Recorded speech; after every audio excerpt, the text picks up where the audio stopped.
odasını kırayım.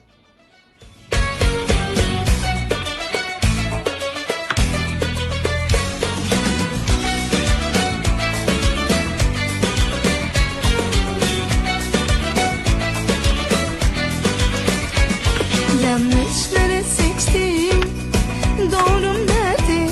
Kaybettim kendimi, dengem nerede? Bazen düşer insan, yardım nerede? Kalkmam için yerden, sebebim nerede? Bitti derken her şey elden gitti derken sabrettim ben.